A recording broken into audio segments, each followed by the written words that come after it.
वडोदरा शहर में आग जलने की घटनाएं लगातार बढ़ती जा रही है। तो वडोदरा शहर के अलकापुरी इलाके से ये खबर सामने आई है, जहां के एवरेस्ट ऑनिक्स बिल्डिंग में मौजूद एक स्पा में अचानक ही आग लगी, जिसके बाद वहां पर अफरा तफरी फैल गई। तब आग की घटना की जानकारी तुरंत ही दमकल की टीम को दी गई। दमकल की टीम में मौके पर पहुंची, काफी मशक्कत के बाद आग पर काबू पाया गया। तब आपको बता दें कि लिफ्ट में भी कुछ लोग फंसे हुए थे, जिन्हें दमकल की टीम की ओर से सुरक्षित तौर पर रेस्क्यू किया गया। अभी तक किसी के हताहत होने की या जल जाने की खबर सामने नहीं आई है, लेकिन इस घटना में कितना नुकसान हुआ है इस बारे में जानकारियां जुटाई जा रही है। तो वहीं आग किस वजह से लगी थी, इस बारे में भी अभी छानबीन जारी है। आज रोज 10 वागे आजूबाजू एक मुख्य फायर कंट्रोल रूम अग्निशमन और तात्कालिक सेवा विभाग द्वारा फायर कॉल मळता एवरेस्ट ऑनेक्स इलोरा पार्क विस्तार में फायर कॉल मळता तुरत ज वड़ीवाड़ी फायर स्टेशन टीम द्वारा घटना स्थले पहुंचीने आग कंट्रोल करेल है।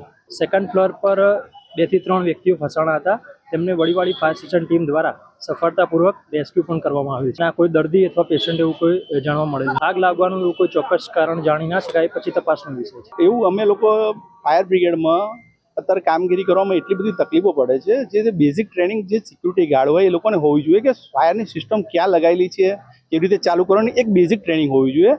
અને ત્યાંના સ્ટાફને દરેક કર્મચારીઓને એવું ખબર હોવી જોઈએ કે જ્યારે પણ આગ લાગે તો કોઈ દિવસ લિફ્ટનો ઉપયોગ નહીં કરો, નહીં તો જ્યારે બી દુર્ઘટના ઘટે તો જીબી ફાયર ફાઇટિંગ કરવા માટે જીબી ઇલેક્ટ્રિક કનેક્શન કટઅપ કરવામાં આવે છે, અને ઇલેક્ટ્રિક કનેક્શન કટઅપ કરવાથી લિફ્ટ અટકી જશે અને અંદર માણસો ફસી જશે અને બહુ મોટી દુર્ઘટના ઘટશે। તો જ્યારે પણ આગ લાગે તો સૌપ્રથમ કોઈ વ્યક્તિએ લિફ્ટનો ઉપયોગ કરવો નહીં। જ્યારે પણ ઓફિસ વર્કમાંથી બહાર નીકળો ત્યારે કોઈ પણ ઇલેક્ટ્રિક સિસ્ટમો છે બધી બંધ કરીને બહાર નીકળી, કેમ કે કોઈ પણ એસી કેવી સિસ્ટમો ચાલુ રહે, હીટિંગ થાય અને ફાયર થવાની છે શોર્ટ સર્કિટથી, એટલે ઇલેક્ટ્રિક સપ્લાય બને ત્યાં સુધી કે આ ઉપયોગમાં ના હોય તો બંધ કરી દેવો જોઈએ। આવી પરિસ્થિતિમાં જો એક તો મેઇન વસ્તુ છે કે ત્યાં પ્રોપર જે જગ્યા પર આગ લાગી હોય એ જગ્યા પર ઘટના સ્થળેથી કોઈને બૂમ પાડીને બહાર નીકળી જવું જોઈએ।